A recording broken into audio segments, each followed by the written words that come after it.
Welcome to API Conversations.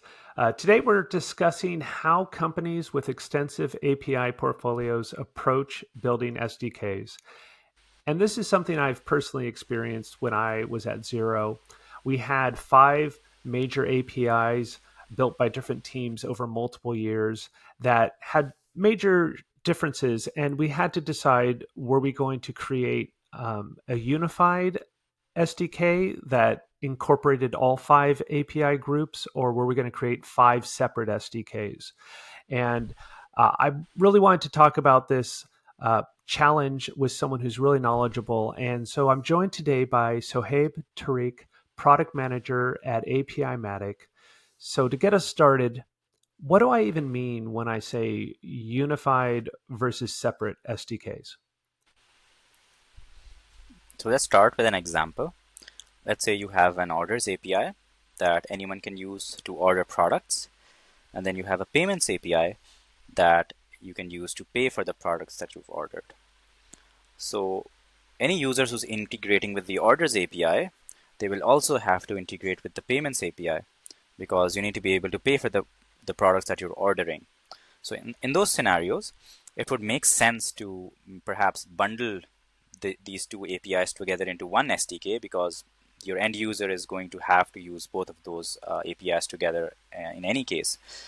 So that is what I mean when I talk about a unified SDK. So just bringing together related APIs into a single easily consumable package. Great.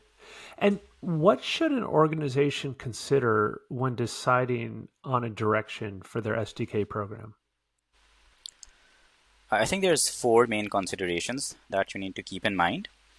So the first would be, and I just have to mention this caveat that uh, this isn't going to be a one size fits all approach. So it's really going to come down to your use case and your APIs.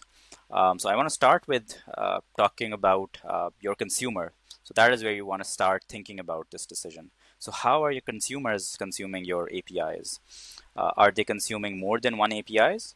Or is your user persona vastly different for each individual API service in your portfolio? So if there is some overlap between the functionalities that your APIs are offering, or if there is an overlap in the user personas for the people that are going to be using each of those APIs, then it would make sense to have a unified SDK. So that's one. Second, and just to take it back to your personal experience with Zero, a lot of companies that have these very large API ecosystems, they don't just build them all themselves. They come together through different acquisitions of different API products. So when you bring all of these different APIs together, they can be vastly different in terms of the functional requirements as well as the non-functional requirements. So think about things like security considerations and authentication schemes. So you really want to you want to think about those kinds of requirements before you consider bundling those APIs together into one SDK. So that's number two. I would say that the third requirement is to think about how large and complex your APIs are. So if you have these very large APIs, let's say 500, 700 different endpoints per API, and then you want to bring 5, 6 of those APIs together into one SDK, that's going to be a very large SDK.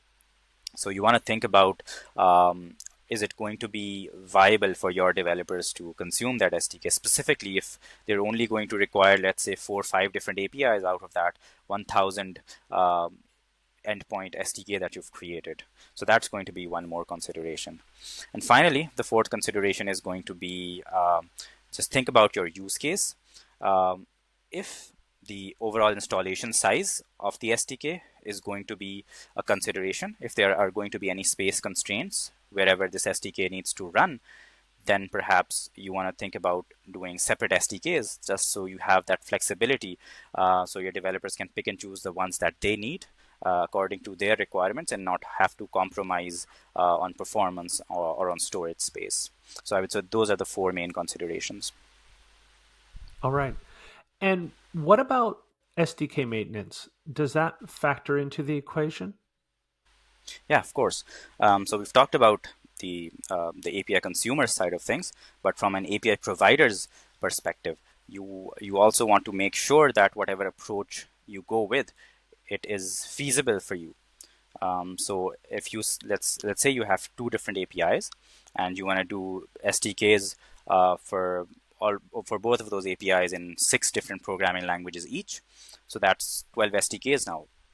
So now start thinking about how are you going to build and maintain and test those SDKs, and think about the automation pipelines that you're going to have to build for each of those, and then think about publishing packages for each of those 12 SDKs, and then versioning them, and then releasing updates or patches for each of those 12 SDKs, and then deprecating versions of those SDKs. So that gets to be a lot of operations work just to maintain SDKs for two different APIs. So maybe that makes sense for you, but in many cases that may not make sense. So you have to be very considerate of those kinds of internal requirements and the resources that you have to maintain these SDKs.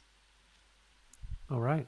Can you share a real life example of separate and unified SDKs?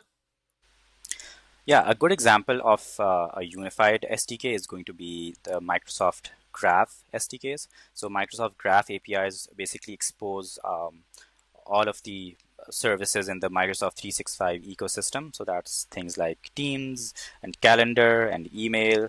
So you've got all of these different services that are bundled together into one very large SDK.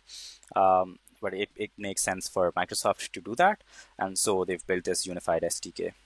On the other end of the spectrum, you can look at Twilio, who has separate client-side SDKs for voice, video, and conversations, because that is what makes sense for them.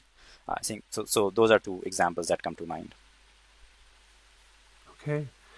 And in your experience, could you give an example of any companies you've worked with to build unified SDKs and what that process looks like? Yeah. So um, the last partner that we worked with in terms of merging the APIs into one SDK was Verizon. So Verizon came to us with this requirement where they had about 16 different APIs maintained by different engineering teams within the organization. But from a usage perspective, from a consumer's perspective, they were part of the same product offering, which was the 5G Edge product line that they have. So it makes sense for them to have a single SDK and a single documentation site for those SDKs. So APIMatic has this API merging capability where you can bring all of these different OpenAPI files and we can merge them together into one unified OpenAPI file where we can resolve any conflicts, take care of any duplication, and give you a unified SDK for all of your API services. So that's what we did. We generated one unified SDK. So that's one SDK per programming language. So they have 6 different SDKs, 6 different programming languages, and it's worked out really well for them, actually. Great. Well, thank you for joining me and sharing your experience and advice on how to decide which SDK approach is right for companies